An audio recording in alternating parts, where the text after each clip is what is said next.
I am Adeline, and tonight, I'm going to tell you a story that was trapped inside a sealed book for centuries. A story that never truly ended. They say some stories are not written. They write themselves, and this is one of them.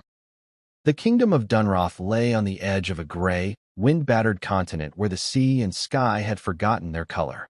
Its hills were covered in ash instead of grass, and its rivers carried the taste of iron. The people who once ruled these lands had long vanished, leaving behind ruins that whispered of their sins. At the farthest corner of Dunroth, beyond the reach of farms and roads, stood a fortress so old that even the oldest chronicles refused to name it. The fortress rose from the cliffs like the bones of a giant buried halfway in the earth, black stone, cracked by centuries of storms, yet still breathing with an unnatural silence. Its towers leaned like broken teeth against the clouds, and the air around it always smelled faintly of burnt parchment and salt. No birds flew above it. No grass dared to grow near its gate. The villagers who lived miles away spoke of it only when the fire burned low. They said a cloister had once existed inside, a place where monks wrote sacred texts for the crown. But as greed and madness took root, the scribes turned to forbidden practices, learning to write not with ink, but with blood. The stories claimed their words carried life, and their books began to whisper even after the hands that wrote them had rotted away. Each night, when the wind crawled from the sea, the fortress seemed to awaken. Windows glowed faintly for a moment, then went dark again, as if unseen figures moved through its halls. The faint sound of quills scratching against parchment could be heard when the world was otherwise silent, soft, rhythmic, almost like the heartbeat of something ancient still writing. To those who passed nearby, the fortress was not merely a ruin. It was a wound, a place that refused to heal, waiting patiently for another hand to finish the story that had been written in blood. Beyond the reach of Dunroth's ruined fortress, scattered across the pale hills, lay a small coastal village called Briar Hollow. From a distance, it looked peaceful, smoke curling from the chimneys, the faint glimmer of lanterns trembling in the mist. Yet, to those who lived there, the village existed under a constant weight, as though the sky itself pressed down upon their roofs. The air always carried a strange tension, a silence that thickened after dusk, when even the crickets fell quiet. The people of Briar Hollow were a superstitious kind, shaped by centuries of fear. They knew the sound of every wind and the meaning of every shadow. The children were warned never to look toward the cliffs after sunset, and the elders kept charms of salt and ash above their doors, small offerings to ward away the breath of the fortress. Some claimed that, on certain nights, they could see faint lights moving along the castle's upper walls, like candles carried by invisible hands. The villagers told stories in whispers, not because they didn't believe, but because belief itself was dangerous. They said that the writing carved into the fortress walls changed with the moon. One night, the words were prayers. The next, they became curses. A few dared to swear that they had seen letters glowing faintly through the mist, crawling across the stone like living veins. No one ventured close anymore. The last man who did, a wanderer looking for shelter, returned at dawn with his hair turned white and his eyes glassy as frost. He spoke only one sentence before he died. The walls remember. After that night, even the bravest fishermen refused to sail near the cliffs. The fortress was not a story to them. It was a watching presence, patient and awake, waiting for the next soul curious enough to disturb its silence. In the quietest corner of Briar Hollow lived a girl named Adeline, known to the villagers as the scribe's daughter. Her small cottage stood beside the marsh road, its windows clouded with dust and its door half buried in vines. Few ever visited her, for there was something about her silence that unsettled even the kindest hearts. She had her father's eyes, pale gray, like ink washed from old parchment, and a stillness that felt older than her years. Her father, once the royal scribe of Dunroth, had been a man of brilliance and ruin. He served the king faithfully until the day he began writing a forbidden text, a book said to reveal truths not meant for mortal tongues. The king ordered the manuscript destroyed, but by then the book had already written itself. When the guards found him, he was seated at his desk, his hands covered in blood, his eyes staring at a single unfinished page. They burned both man and manuscript together, Yet the smoke that rose that night carried the scent of iron and words that refused to die. Adeline had been a child then, hiding behind the walls as her father screamed her name through the flames. Since that night, she had lived alone, her days spent repairing old scrolls for the village priest, her nights haunted by dreams of her father writing in the dark. Sometimes she woke to find ink stains on her hands, though she owned no pen. Other times, words appeared on her mirror, fading before she could read them. The villagers pitied her, but feared her more. They said the curse of the written blood had passed to her veins, that her shadow sometimes moved on its own. And though Adeline never spoke of the fortress, her gaze often drifted toward the cliffs, where the smoke of her father's final fire still seemed to linger in the wind. The dreams began on the 13th night of winter, when the moon disappeared behind a curtain of storm clouds.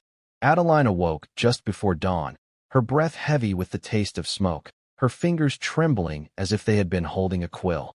But each time she tried to remember what she had seen, the images slipped away like ashes in the wind, until sleep returned, dragging her back into the same burning room. In the dream, the air was alive with heat and noise.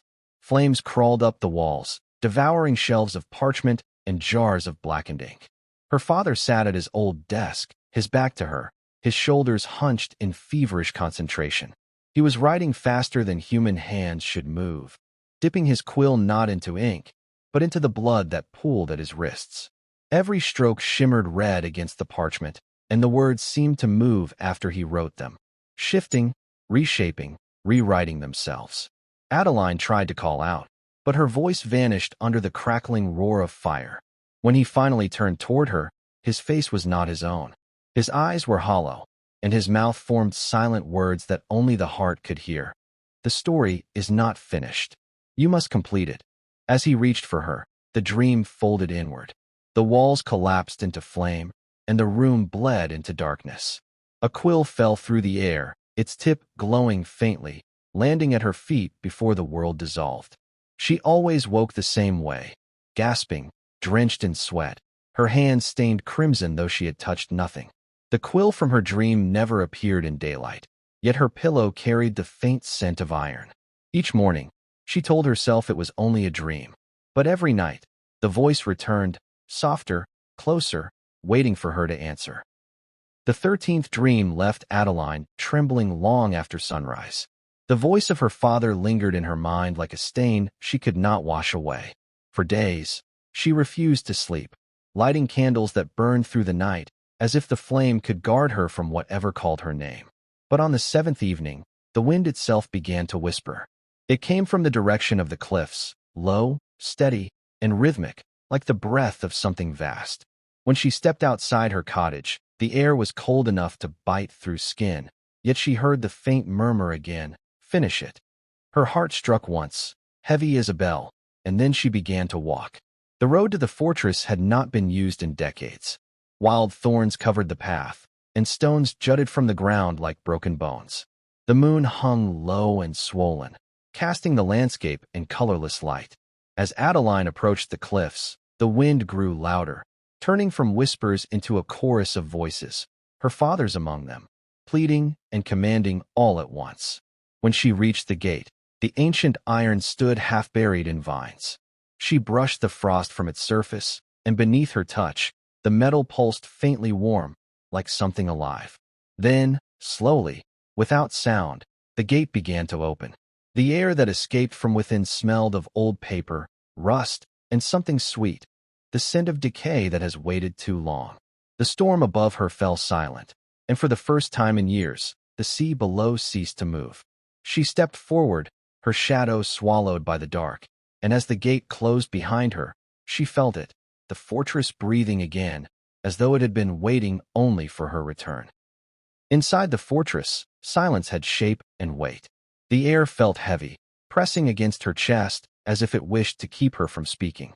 The corridors stretched long and narrow, lined with doors that led nowhere, doors built into walls too thin to hold rooms. The stones beneath her boots were slick with age, and her lantern cast shadows that moved even when she did not. Adeline's breath echoed softly. Every sound seemed multiplied, as though 1,000 unseen listeners waited in the dark. Along the walls, she noticed remnants of old ink stains, smeared and dried into the stone. Some were shaped like words, others like fingerprints. When she raised the lantern closer, she realized the stains glistened wet, though no moisture touched her fingers. Further down the hall, she found a staircase descending into the earth. The steps were carved with unfamiliar markings, curling, ancient letters that seemed to rearrange themselves when she looked too long. A faint glow pulsed from below, like light reflected off the surface of a page. When she reached the bottom, the air turned warm and metallic. A vast chamber opened before her, lined with shelves of scrolls and shattered glass jars, their contents spilled like dried veins across the floor. In the center of the room stood a massive wooden table, warped by time but steady, as if it had been waiting. Upon it rested an open book. Its pages moved slightly, as though stirred by an invisible hand. Adeline stepped closer, drawn by the sound, soft, rhythmic scratching, the unmistakable motion of a quill writing. But there was no quill, no writer, only the page shifting on its own. The words written there shimmered red for a moment, then sank into the parchment like breath disappearing into flesh. Her lantern flickered, and the whisper returned, closer than before. "You have come to finish it." Adeline stood before the table, her lantern trembling in her grasp. The book seemed to inhale the light, drawing every flicker into its pages until the room grew dim. Its surface shimmered faintly, the letters rearranging themselves with liquid grace, like veins beneath translucent skin. She reached out with a hesitant hand, and as her fingertips brushed the parchment, warmth flooded through her palm. The sensation was not fire, but pulse, a heartbeat that did not belong to her. The words on the page rippled, and then, before her eyes, they began to form a name. Her name. The fortress groaned around her. Dust fell from the ceiling like ancient ash. Adeline stumbled back, but the book followed, its pages turning on their own, faster and faster, until every word became a blur of red light. She could hear whispers now, overlapping, hundreds of them, pleading, screaming, reciting, praying. All of them knew her name. Suddenly, the table split open with a sound like breaking bones. Dark smoke poured from beneath the wood, curling into tendrils that reached for her. She tried to run, but her boots sank into the floor, the stone melting into a thick, ink-like liquid that clung to her legs. The whispers turned into one voice, her father's, crying, "You must finish this sentence." The book lifted from the table, its pages spinning in a whirl of black wind. Adeline screamed, and in that instant, the ink from the ground surged upward, covering her arms, her neck, her face. The fortress shuddered violently, and the lantern shattered at her feet. Then, silence. Only the soft sound of a pen scratching across unseen parchment, writing, rewriting, and breathing. When Adeline awoke, the air was still. The chamber had changed. The shelves stood whole again, the jars unbroken, the dust gone. But her skin burned where the ink had touched her. She looked down and saw faint black markings beneath her flesh, like fine script flowing through her veins. The book now lay closed on the table, calm and silent, as though it had never moved. But behind it, the wall had transformed. What once had been stone was now covered with portraits, oil-dark, wet, and alive with movement. The faces within them shifted slowly, eyes blinking, lips parting. Adeline stepped closer, her hand trembling. The nearest painting showed a figure that looked almost like her, though the features were sharper, the eyes hollow and endless. When she blinked, the figure inside blinked too. The air thickened with the smell of burnt parchment and iron. Whispers began again, not from the book this time, but from the paintings. Each portrait murmured fragments of sentences, unfinished words that dissolved into sighs. As she moved, their heads turned to follow her. She could feel their gaze pressing against her like invisible fingers. Then she noticed something. Every portrait was signed at the bottom, each signature written in the same crimson ink, and every name was the same, Adeline Vane. Her breath caught. The walls began to shift, the paintings bleeding at the edges as if the colors themselves were alive. One of the figures reached from the canvas, its hand stretching out, dripping dark paint that smoked when it touched the floor. Adeline backed away, but the paintings leaned forward, hundreds of her own faces watching.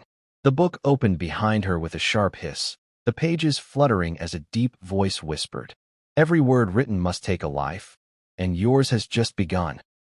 Adeline fled through the corridor, her lantern long shattered, guided only by the faint red pulse that seemed to echo from her own veins.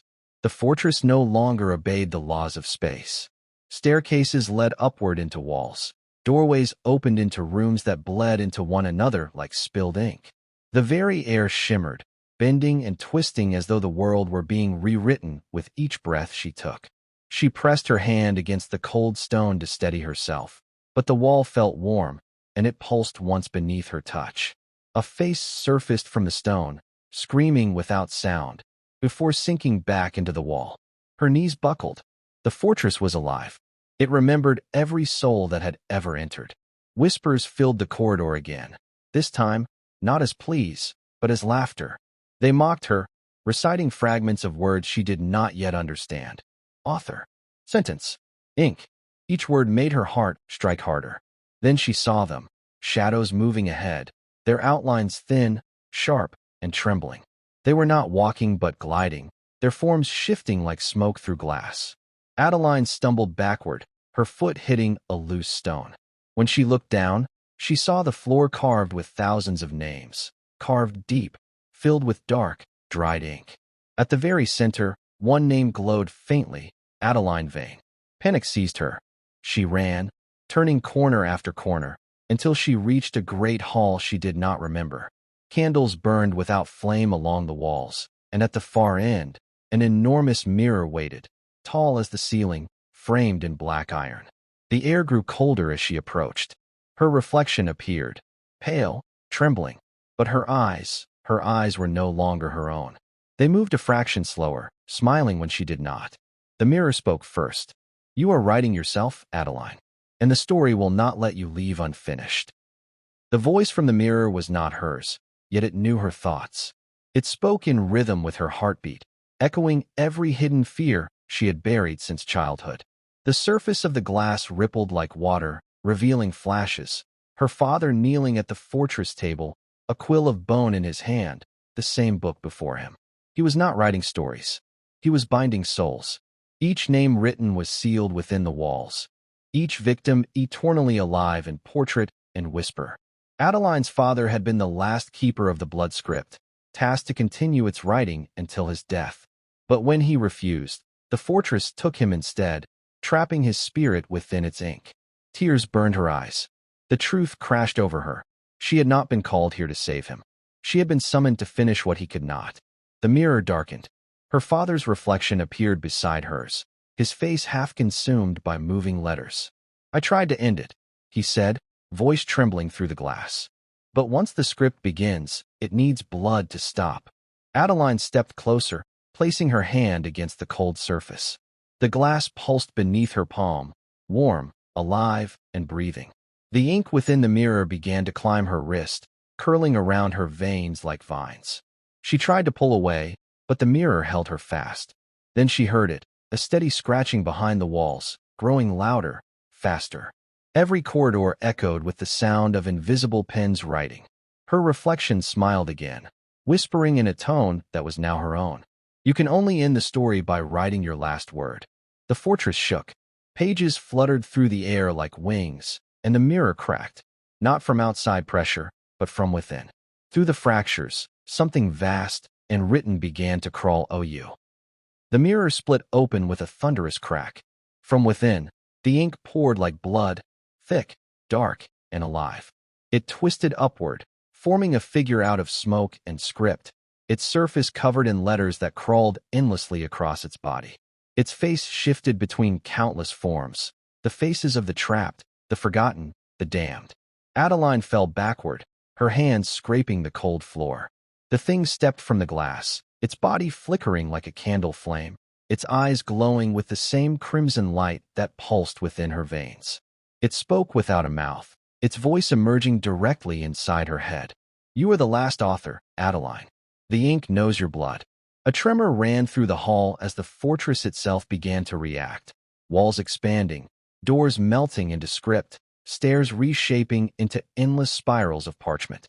She tried to flee, But every path led back to the same chamber, where the table and the book waited once more. On the table lay something new, a quill made of bone. It was carved delicately, its tip stained red as though it had just been used. The moment Adeline looked at it, the whispers stopped. Everything fell silent, waiting. The figure pointed toward it. One final page remains. Write and be free. Adeline trembled, staring at the quill. Her father's words echoed in her mind. Once the script begins, it needs blood to stop. She realized then that write and be free meant death. The book demanded completion. It demanded a life. Slowly, she reached for the quill. The moment her fingers touched it, agony surged through her arm, the veins darkening like spilled ink. The letters beneath her skin writhed, forming words she could not bear to read. The fortress moaned like a living beast awakening, and in the silence that followed, the book opened itself once more. Adeline stood before the book, the quill trembling in her hand. The ink inside its tip glowed with faint light, pulsing like a dying heart. The fortress held its breath, every whisper, every echo, every movement frozen in anticipation. On the open page, she saw a line waiting, a blank stretch of parchment surrounded by her father's final words. The sentence ended abruptly, as though cut short by death. Her father's handwriting was jagged, desperate. Beneath it, faint red letters began to appear on their own. Continue. Adeline's tears fell onto the page, each drop turning black before vanishing into the parchment. She thought of her father's trapped soul, of the hundreds of faces she had seen whispering in the walls. They had all been written, names turned into ink, lives transformed into words. The book wanted completion, not freedom. It would not stop until the author gave it an ending. Her hands shook. She looked around. The shadows pressed closer, their faces waiting, their eyes pleading. The quill felt heavier by the second, the bone turning hot in her grasp. She could feel her pulse inside it. Taking a deep breath, Adeline whispered, "Then I'll end it." She drove the quill across the page, writing her own name, Adeline Vane. The ink burst into light. The fortress screamed. Every wall began to bleed words, streaming down like rivers of black fire. The ground split apart, releasing wind that howled with 1,000 voices. Adeline's body turned to script, each vein unraveling into letters, her final breath dissolving into a sentence that read itself aloud. The author ends where the story begins. The book slammed shut. Silence fell, and deep within the fortress, a single candle flickered to life, beside a new title written on the book's cover. The Blood Script, by Adeline Vane. The storm outside had ended. For the first time in centuries, dawn touched the cliffs. The fortress stood silent, its ancient stones gleaming faintly beneath the pale morning light. Inside, everything had changed. The corridors that once breathed and whispered now lay still, draped in calm shadow.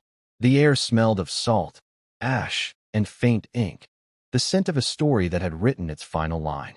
On the table in the heart of the chamber rested the closed book, its cover newly bound, the letters carved into the leather still glistening red. The Blood Script, by Adeline Vane. For a moment, the book seemed to hum softly, almost content. The walls that once bore portraits now showed only faint outlines, as if the souls within had finally faded into peace. The mirror, shattered into 1,000 shards, reflected not horror but silence, a silence that felt earned, almost sacred. And yet, something small remained. At the far end of the room, a candle flickered to life without flame. Beneath it, a single sheet of parchment lay waiting. On it was written one unfinished phrase. To those who find this. The quill of bone rested beside it, unstained and clean. The wind outside shifted, carrying faint whispers that no longer pleaded or screamed, they sang. The fortress, now at rest, seemed to sleep again. But beneath its foundation, deep in the bedrock, something pulsed, a soft rhythm like a heartbeat, slow and patient. The ink had not died. It had only retreated, waiting for another name, another hand, another writer. As dawn climbed higher, the candle burned steady. The page waited, because every story that ends leaves behind the silence of a beginning. Centuries passed. The fortress became nothing more than a ruin whispered about in the nearby villages. They called it the House That Writes, a place where no bird would fly and no echo would return. Locals avoided it, fearing the curse of the ink that could steal a name. But curiosity is a hunger time cannot kill. One fog-heavy morning, a traveler arrived, a historian named Elric Thorne, obsessed with lost texts. His journals spoke of a book that could write the dead, a myth he had chased across kingdoms. When he found the cliffs and the fortress beyond, he felt no fear, only awe. The gates stood open, untouched by rust. The air inside was cold, but not cruel. He walked through the corridors, tracing the ancient stones, feeling the strange pulse beneath his fingers. In the great chamber, he found it, the table, the candle, and the book. The Blood Script, by Adeline Vane. He smiled, his trembling hands brushing the cover. The air around him shifted. The candle flared without touch. The pages fluttered once, as if stirred by breath. He whispered, "So it's true," and reached for the quill. The moment his fingers closed around it, the book opened on its own, the ink inside shimmering faintly red. Across the first page, words began to appear, slowly, beautifully. Chapter 1. The Stranger Who Arrived at Dawn. Elric froze. The letters deepened, wet and alive. His name appeared beneath the title. The fortress trembled once, not in rage, but in welcome. Far above, the wind returned to the cliffs, carrying with it the sound of a pen beginning to write. And somewhere deep below, Adeline's voice whispered faintly through the stone. Every author becomes the story they seek to tell. The quill touched the page, and the world exhaled. Elric felt the pulse of the fortress merge with his heartbeat, slow, deep, inevitable. His mind blurred, his memories scattering like torn paper caught in wind. The ink within the quill shimmered, hungry, ancient. He tried to pull his hand away, but it no longer belonged to him. The words poured out faster than thought. His handwriting moved with impossible precision, lines forming across the page in a language he didn't recognize but somehow understood. With every word written, the chamber brightened, not with light, but with the glow of living letters swirling through the air like fireflies. He wrote of a girl named Adeline. He wrote of a fortress that remembered every soul. He wrote of a book that would never end. And as he did, he began to feel her presence. Adeline's voice whispered through the ink, soft but commanding, guiding his hand, shaping his thoughts. The fortress groaned around him as the walls reformed. The portraits returned, but now they watched him. His reflection filled the broken mirror. His face was already changing, the ink crawling up his neck, threading through his veins like roots seeking home. The book glowed fiercely now, the title shifting, the Blood Script, its author's name fading, replaced by new letters forming slowly in the red light. Elric Thorne. He screamed as the ink consumed his body, turning skin into parchment, blood into script. His voice echoed through the fortress, then dissolved into silence. The candle flickered once, then steadied. When it was over, the room was still again. The book lay closed, resting calmly on the table. The quill of bone waited beside it, clean and ready. Outside, the wind carried whispers toward the sea, faint, endless, familiar. And deep within the fortress walls, beneath the layers of ink and stone, countless voices murmured in unison. Every story must begin again. Thank you for staying with me till the end. Please subscribe to my channel, because the next story is even darker than this one. Waxing Crescent Moon.